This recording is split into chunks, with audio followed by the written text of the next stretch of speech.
Good morning students.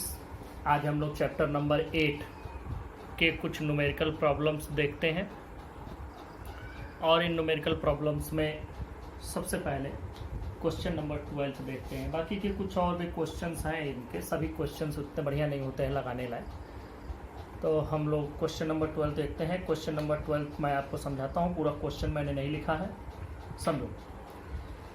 सन का मास दिया है, ये है। अर्थ का मास दिया है, ये है।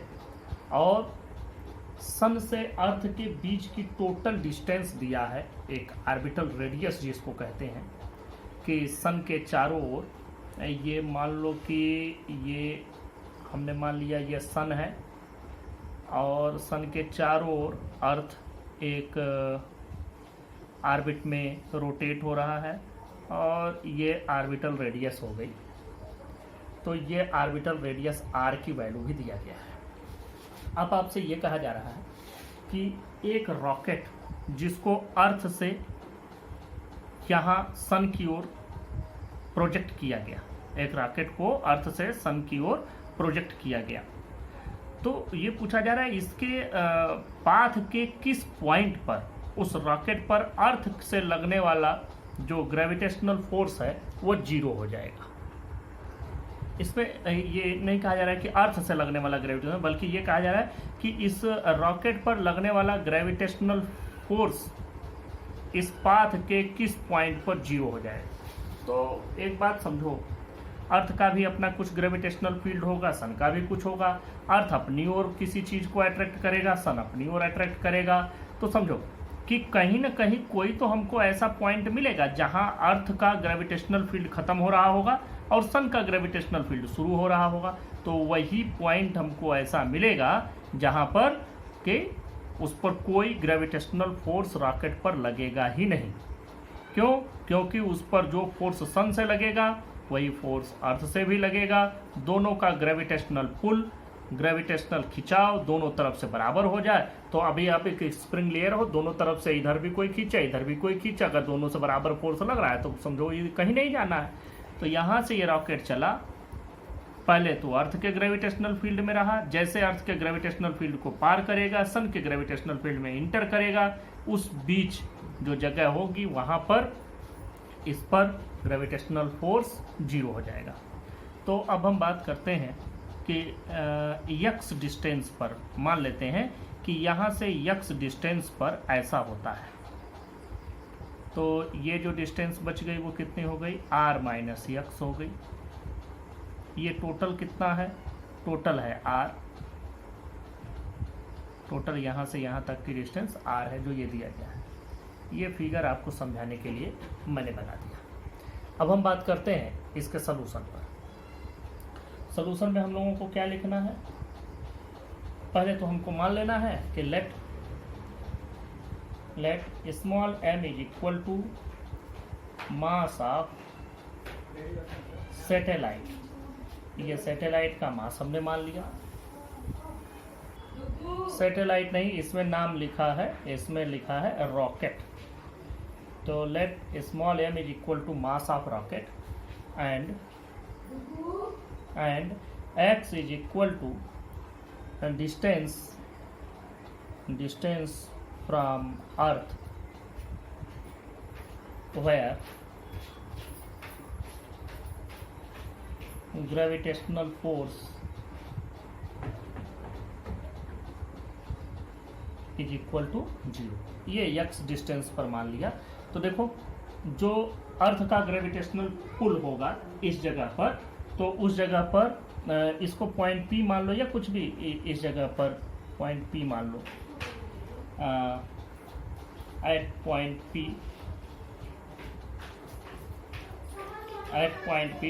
ग्रेविटेशनल पुल ड्यू टू अर्थ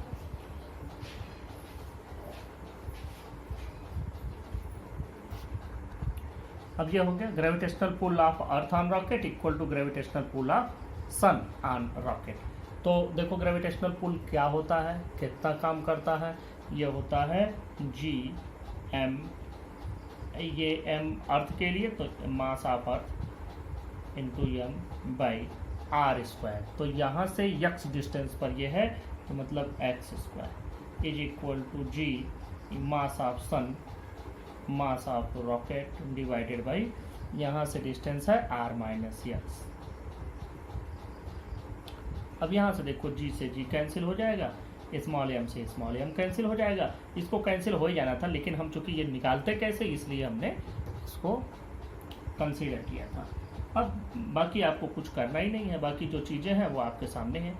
यहाँ से देखो अगर हम इस वैल्यू को कैलकुलेट करते हैं, देखो आर माइनस यक्स इधर ले जाओ, R minus x whole square by R x square is equal to, देखो इसको इधर ले जाए, यहाँ मास ऑफ सन बच गया डिवाइडेड बाई मास ऑफ अर्थ। अब यहाँ से अगर हम इसका स्क्वायर रूट हटाते हैं तो क्या मिलेगा, R minus x by x equal to under root mass of sun by mass of earth. ये वैल्यू हो गई।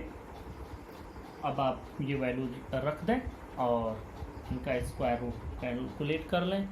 देखो R minus x by x equal to root mass of sun 2 into 10 power 30 divided by mass of earth 6 into 10 power 24, और जब आप इसको calculate करते हैं तो आप यहाँ से पाते हैं 577.35। इसका मतलब ये हो गया कि R minus x equal to 577.35 x, ये वैल्यू आपको मिली।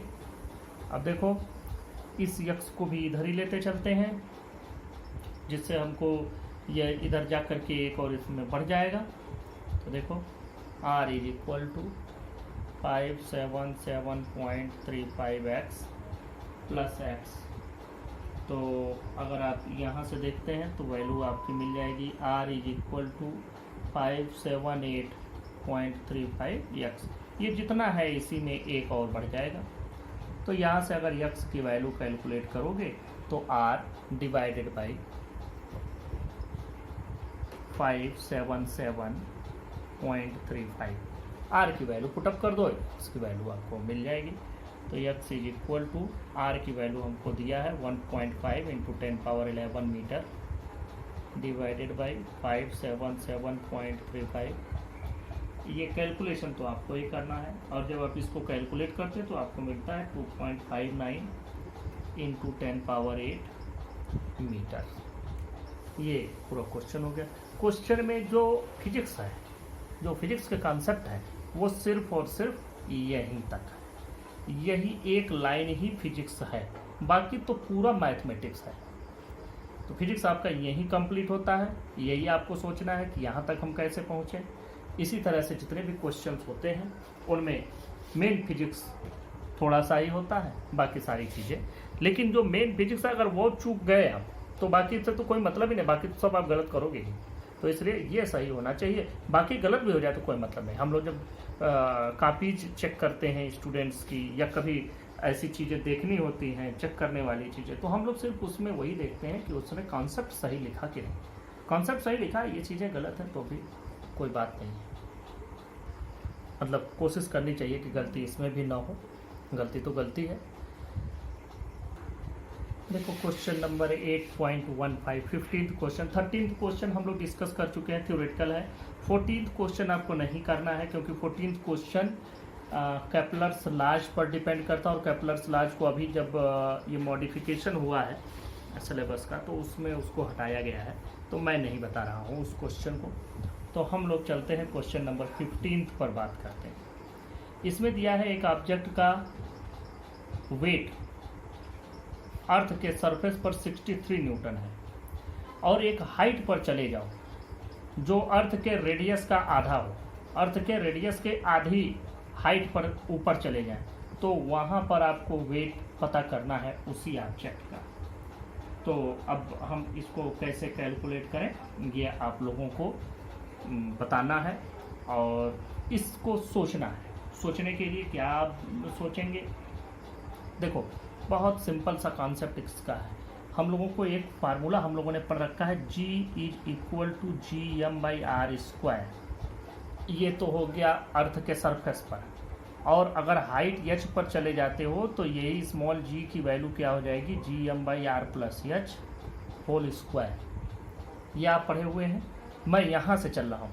अब अगर आप इसी को डिवाइड करते हैं कि G H divided by G is equal to, अब आप देखें जी एच मतलब G M divided by R plus H whole square divided by G M by R square. ये जी एम से पूरा ये जी एम कैंसिल हो गया, क्या बचेगा, बचेगा R square by R plus H whole square.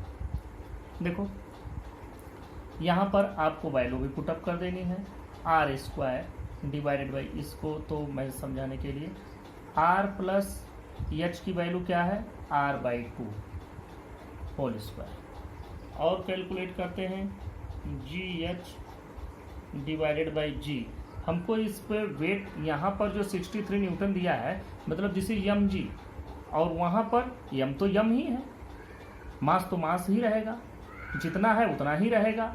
हमको जानना भी नहीं है कितना है, हमें तो सिर्फ जी को पता करके उसको निकाल लेना है।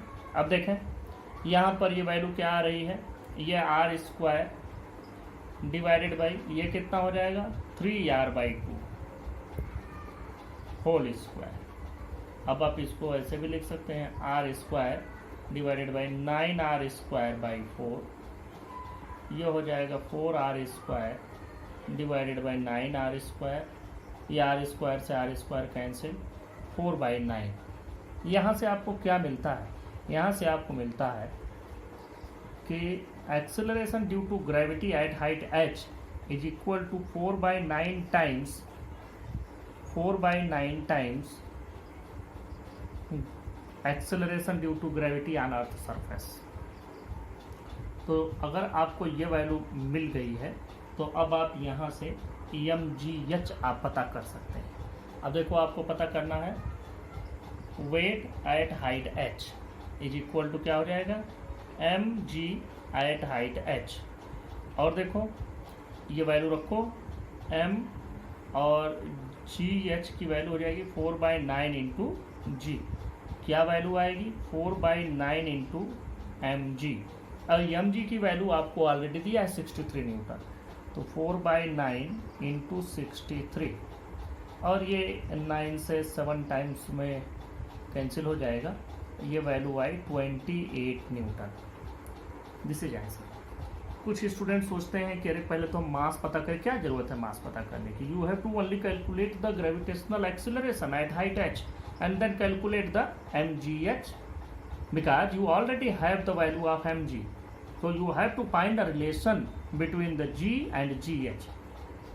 तो इस तरह से आपका ये क्वेश्चन सॉल्व हुआ।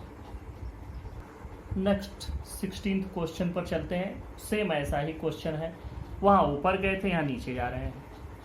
सरफेस पर किसी ऑब्जेक्ट का वेट दिया है 250 न्यूटन, बता रहा है कि रेडियस जितना अर्थ का है, पहले तो अर्थ को इस क्वेश्चन में एज्यूम किया गया है परफेक्ट स्फीयर, तो फिर उसमें यह माना गया है कि अर्थ के रेडियस के आधे के बराबर नीचे उतर जाओ, अर्थ के अंदर चले जाओ और उस जगह पर इसका वेट पता करो। हमारे पास क्या है, mg की वैल्यू है और हमको gd की वैल्यू पता करनी है। gd की वैल्यू पता चल जाए तो mgd आपको मिल जाएगा। तो देखो इसके सोल्यूशन में आपको अब वो फार्मूला याद होना चाहिए कि वो जो फार्मूला हम लोगों ने बनाया था, relation how to vary the variation of acceleration due to gravity with depth, और वो जो रिलेशन आया था वो रिलेशन हम लोगों को मिला था G D is equal to G 1 minus D by R. This is the relation. अब आपको कुछ नहीं करना है, अब जी की वैल्यू ऐसे ही रहने दो, 1 माइनस डी की जगह रख दो R by 2 divided by R. अब ये वैल्यू क्या हो जाएगी, जी आर से आर कैंसिल हो जाएगा, 1 माइनस 1 बाई 2, और ये वैल्यू कितनी हो जाएगी जी बाई 2। आर से आर कैंसिल, 2 नीचे, 1 माइनस 1 बाई 2 मतलब जी बाई 2। तो at depth d the gravitational acceleration will be half the gravitational acceleration at the surface.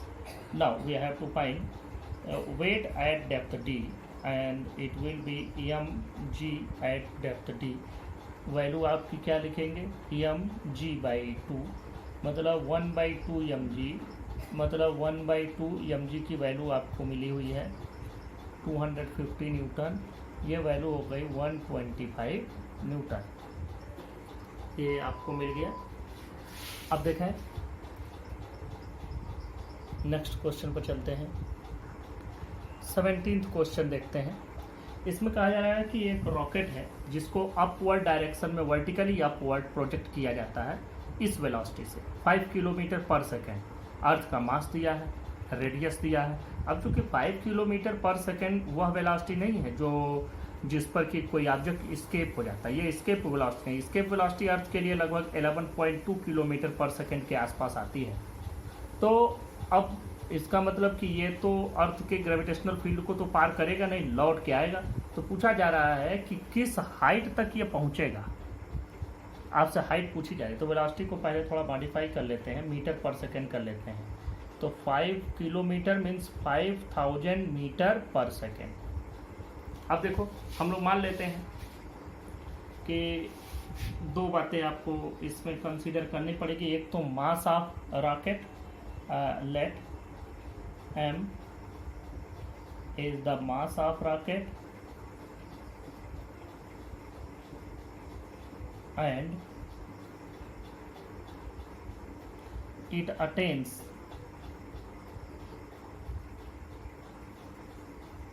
height h before returning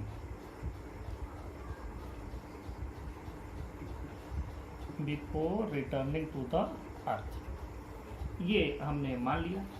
अब देखो इसको सॉल्व करने का जो हमारा तरीका होगा वो तरीका क्या है, कैसे हम सॉल्व करें, ये हाइट हमको कैसे मिलेगी। एक तो कोई ऐसा सोच सकता है कि हम एक तरीका लगाएं, v² is equal to u² plus 2gh या माइनस 2gh, वो फार्मूला लगाएं, क्योंकि लास्ट में जा करके तो उसकी वेलोसिटी अल्टीमेटली 0 हो जाएगी। तो अल्टीमेटली जब 0 हो जाएगी तो वहाँ पर हमको हाइट मिल जाएगा। एक तरीका ये है। लेकिन इस तरीके में एक कमी हमको दिखती है, और वो कमी क्या दिखती है कि जो g की वैल्यू है, चूँकि स्पीड तो इसकी बहुत ज़्यादा, तो ऊपर ये बहुत दूर तक जाएगा और उस जगह तक जाते जाते g की वैल्यू चेंज होने लगेगी। तो हम लोग एक दूसरा तरीका भी इसके लिए यूज करते हैं, और वो तरीका है कि जो टोटल एनर्जी होती है, टोटल एनर्जी कभी भी चेंज नहीं होती। अर्थ के सरफेस पर जो उसकी टोटल एनर्जी है, kinetic energy plus potential energy, वही उसकी kinetic energy plus potential energy उस हाइट h पर भी रहेगा। तो हम लोग लिखते हैं by the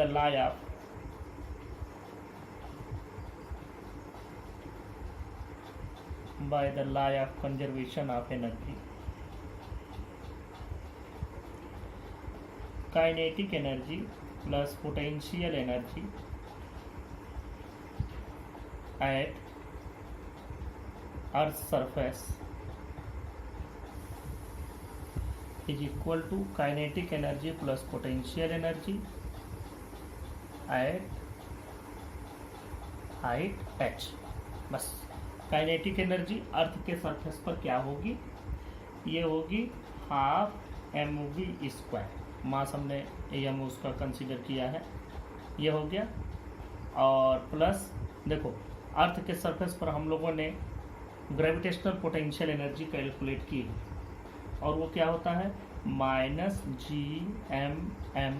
divided by r is equal to kinetic energy height h पर पहुंच करके 0 हो जाएगी, क्योंकि तब वो रिटर्न होना शुरू हो जाएगा। लेकिन उस जगह पर पोटेंशियल एनर्जी होगी वो भी निगेटिव में, तो उसकी वैल्यू क्या होगी -gmm by r plus h, क्योंकि ये हाइट h पर चला गया है। बस अब आपका फिजिक्स यही कंप्लीट होता है। इस फिजिक्स के कंप्लीट होने के बाद now you have to only find the value of h। अब कैसे पता करते हैं, अब ये सोल्यूशन आपके ऊपर है। वैसे मैं आपको बताऊं कि आप फिजिक्स के कोई भी न्यूमेरिकल्स को सॉल्व करें, उसका एक तरीका है कि हम लोग शुरुआत में ही, ये कोई बच्चा क्या करता है, यही काइनेटिक एनर्जी पहले मास और ये सब, तो कहाँ है तुम्हारे पास मास, तो तुम्हारे पास है ही नहीं। और वेलोसिटी की वैल्यू रख करके अगर कैलकुलेट भी करते हो तो यहीं से लेके तुम झेलने लगोगे। इससे अच्छा ये पहले पूरा फार्मूला बनाएं, उसके बाद हम सॉल्व करें। पहले तो देखो मास ये पूरा यहाँ से यहाँ सारे स्मॉल एम हम कॉमन लेके कैंसिल कर सकते हैं, डायरेक्ट कैंसिल कर दिया। देखो क्या बचा, जो बचा वो लिखो v² minus GM/r equal to यहाँ बचा माइनस GM/r प्लस h। अब यहाँ से हम लोग r प्लस एच चूँकि निकालना है तो इसको इस तरफ ले जाते हैं, तो देखो ये वैल्यू हो जाएगी GM/r प्लस एच। ये इस तरफ ले गए, बाकी को उधर ले जाओ, उधर ले जाओगे तो क्या हो जाएगा, ये वैल्यू हो जाएगी GM/r और ये इधर जा करके हो जाएगा माइनस v²/2। अब अगला काम हम लोग क्या करना है, हमको तो r प्लस एच कैलकुलेट करना है, तो बाकी सारी चीज़ों को हमें उधर ही ले जाना है। तो हम लोग क्या करते हैं, सबसे पहले ये यहाँ से 2 को हटा देते हैं और 2 को हटाने के बाद फिर कैलकुलेशन और आसान हो जाएगा। तो 2 को हटाने के लिए पूरे में 2 से मल्टीप्लाई कर दो, तो देखो क्या बचेगा 2GM/r plus H equal to 2GM/r minus v²। अब और फर्दर कैलकुलेट करते हैं, 2GM/r plus H equal to, देखो यहाँ हम जब एलसीएम लेंगे तो ये वैल्यू हो जाएगी 2GM minus v²r divided by r।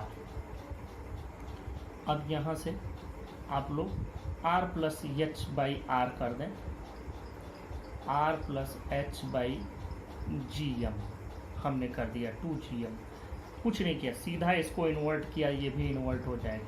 यहाँ पर क्या बच जाएगा, देखो यहाँ पर बच जाएगा r divided by 2GM minus v²r। कुछ हमने किया नहीं, ये उल्टा इधर किया, उल्टा इधर भी किया। तो अब देखो हमें तो r प्लस एच चाहिए, तो ये 2GM इधर चला जाएगा। देखो और आगे बढ़ते हैं, r plus H is equal to 2GM/r, ये वैल्यू बची divided by 2GM minus v²r। अब आपको करना क्या है, इसमें अब आपको वैल्यू रख देनी, तो फिर एच की वैल्यू आपको मिल जाएगी। तो 2GM की वैल्यू, अब ये सभी वैल्यूज को आपको रखना है, तो हम लोग रखना शुरू करते हैं। 6.67 10⁻11 इंटू यम की वैल्यू आपको दिया ही है, mass of earth 6 into 10⁻24 kg into R की वैल्यू भी दिया है 6.4 इंटू 10⁻6 मीटर डिवाइडेड बाई, देखें 2GM यहाँ भी आया 2 इंटू 6.67 इंटू 10⁻11 और इंटू मास का मतलब हो गया 6 इंटू 10⁻24 माइनस v² माइनस मतलब 5000 होल स्क्वायर और इंटू आर की वैल्यू वही 6.4 इंटू 10⁻6। ये बहुत लार्ज कैलकुलेशन होता है, और ये समझो कि कभी भी जो बहुत कॉम्पिटिटिव एग्जाम्स होते हैं उनमें इतने बड़े कैलकुलेशंस नहीं आते फिजिक्स में, वहाँ फिजिक्स के कॉन्सेप्ट ही आते हैं। मैंने बताया कि वहीं पर फिजिक्स का कॉन्सेप्ट ख़त्म हो जाता है जहाँ आप ये लिखते हैं, उसके बाद तो ओनली द मैथमेटिक्स। तो अब देखो यहाँ से r प्लस एच की जो वैल्यू आपको मिलती है, ये वैल्यू मिलती है 8 इंटू 10⁻6 मीटर, ये r प्लस एच की वैल्यू मिल गई। तो एच की वैल्यू क्या हो जाएगी 8 इंटू 10⁻6 माइनस r, और ये होता है 8 इंटू 10⁻6 माइनस r की वैल्यू है 6.4 इंटू 10⁻6। तो यहाँ से एच आपको मिलता है, H is equal to 1.6 into 10⁻6 meter. This is the way. अब ये है कि आपको ये इतना कैलकुलेशन तो पूरा करना ही पड़ेगा। नेक्स्ट क्वेश्चन पर चलते हैं। क्वेश्चन नंबर 18 देखें।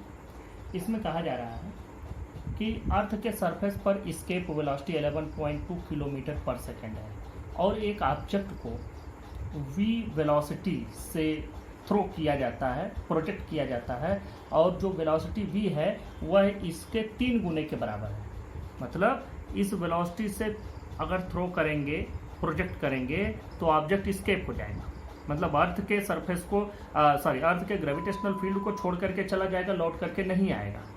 ये तो बात हो गई आपकी कि इससे अगर हम इसको प्रोजेक्ट करते हैं। अब हम जिस वेलोसिटी से प्रोजेक्ट कर रहे हैं वह इसके 3 गुनी वेलोसिटी है। इसके 3 गुने वेलोसिटी से हम इसको अर्थ के सरफेस से उठा के फेंक रहे हैं। तो पूछा जा रहा है कि जब यह अर्थ के सरफेस को क्रॉस करेगा तो इसकी वेलोसिटी क्या होगी। तो सॉल्यूशन ये भी आसान है। पहले मास मान लो, लेट, अब जो वेलोसिटी उसकी बचेगी उस वेलोसिटी से वो ऑर्बिटल मोशन में आ जाएगा। Let m is equal to mass of,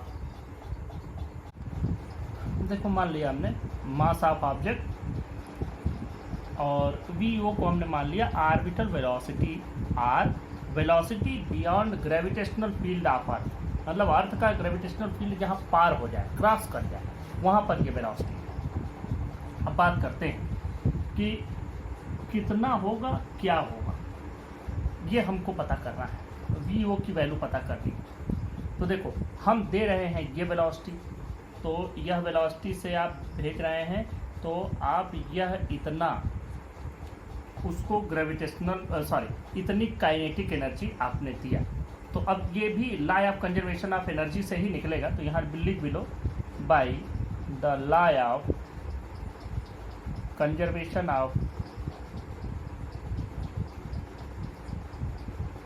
conservation of energy, देखो हाफ एम वी स्क्वायर, यह एनर्जी आपने दी। अब इसमें से हाफ एम वी ई स्क्वायर, इतनी एनर्जी तो खर्च हो गई अर्थ के ग्रेविटी को पार करने, प्लस जो बची half M V O square, यह इतनी वेलोसिटी से वह ऑर्बिटल मोशन करता रहेगा। बस अब आपको कुछ करना नहीं, 1/2 यम, 1/2 यम, यह 1/2 यम सब में कैंसिल हो गया। बचा क्या, देखो यहाँ से मिला है आपको v square is equal to V E square plus V O square. अब यहाँ भी आपको वी ओ स्क्वायर की वैल्यू पता करनी है। तो V O square is equal to V square minus V E square. V square कितना है, 3 times of escape velocity minus V E square. ये देखो 9ve square minus V square equal to 8ve square. V escape velocity that is given by the 11.2 kilometre पर second. तो ये value आपको मिल रही है। तो vo की वैल्यू कितनी हो जाएगी, vo की वैल्यू √8ve स्क्वायर, मतलब हम लिख सकते हैं 2ve √2। यह इतनी वेलोसिटी आपकी हो जाएगी। अब आप ये वेलोसिटी कैलकुलेट कर लें। ये जो वेलोसिटी आएगी ये आ जाएगी 2 इंटू आपने ये लिखा है 11.2, 11.2 ही रख दो, 11.2 और ये √2 का मतलब होता है √2 की वैल्यू रख दो। इसकी वैल्यू 1.414 आप रख देंगे तो आपको मिलेगा यहाँ से 22.4 √2 और ये वैल्यू हो जाएगी 31.68 किलोमीटर पर सेकेंड। यह आपका आंसर होगा। क्वेश्चन नंबर 8.19 19th क्वेश्चन है इस चैप्टर का। इसमें देखो बताया जा रहा है कि इस मास का एक सैटेलाइट है, अर्थ के चारों ओर, अर्थ का मास है, अर्थ की रेडियस है, अर्थ के चारों ओर अर्थ के सरफेस से 400 किलोमीटर की हाइट पर, सरफेस से न कि अर्थ के सेंटर से, अर्थ के सरफेस से 400 किलोमीटर की हाइट पर ये ऑर्बिटल मोशन में है। अब यहाँ पर आपसे ये पूछा जा रहा है कि हम उसको कितनी और एनर्जी दे दें कि वो रॉकेट हो जाए। रॉकेट होने का क्या मतलब है कि वो पूरी तरह से अर्थ के ग्रेविटेशनल फील्ड को छोड़ करके आगे बढ़ जाए। कितनी एनर्जी चाहिए इसके लिए। तो टोटल जो उसके पास एनर्जी है वही एनर्जी पहले हम देखते हैं कि अर्थ के जुड़ा हुआ उसके पास कितनी एनर्जी है। तो देखो इसके पास जो कुल एनर्जी होगी वो kinetic energy plus potential energy के बराबर की एनर्जी होगी। काइनेटिक एनर्जी का मतलब half M V O square, potential energy का मतलब minus G M M by R plus H. ये इतनी इसके पास एनर्जी होगी। अब ये कैलकुलेट कर लो, हाफ एम और वी ओ की वैल्यू हमको मालूम है root G M by R plus H, इसका होल स्क्वायर क्योंकि वी ओ का होल स्क्वायर है, minus G M M by R plus H. अब बात करते हैं कि ये टोटल कितना हो जाएगा। अब देखो ये G M by 2 R plus H minus G M by R plus H. देखो अब यहाँ से जब इसको हम कैलकुलेट करेंगे तो ये वैल्यू आएगी minus G M by R plus H, क्योंकि हम इतना पूरा कॉमन ले सकते हैं G M by R plus H. तो वैल्यू क्या बचेगी 1/2 माइनस 1, तो 1/2 में से 1 घटाओगे तो बचेगा -1/2, तो ये minus G M by R plus है। अब ये निगेटिव में आ रहा है, निगेटिव का मतलब ये हो गया कि इस एनर्जी से वह अर्थ से जुड़ा हुआ है। इतनी एनर्जी अगर उसको दे दिया जाए तो वो अर्थ से जो उसका मतलब एक अट्रैक्शन है वो ख़त्म हो जाएगा, अर्थ के अट्रैक्शन से वो बाहर चला जाएगा। The satellite will be rocket, वो रॉकेट हो जाएगा। रॉकेट मतलब हम लोग उसको रॉकेट को एज ए वर्ब भी यूज करते हैं। तो यहाँ पर क्वेश्चन में आपके लिखा भी गया है कि how much energy is required to rocket the satellite, जिससे कि हम उसको अर्थ के ग्रेविटेशनल फील्ड से बाहर भेज सके। तो ये इस एनर्जी से वो अर्थ से जुड़ा हुआ है। इतनी एनर्जी पॉजिटिव में दे दें तो वो रॉकेट हो जाएगा, अर्थ के ग्रेविटेशनल फील्ड से आज़ाद हो जाएगा। तो रिक्वायर्ड एनर्जी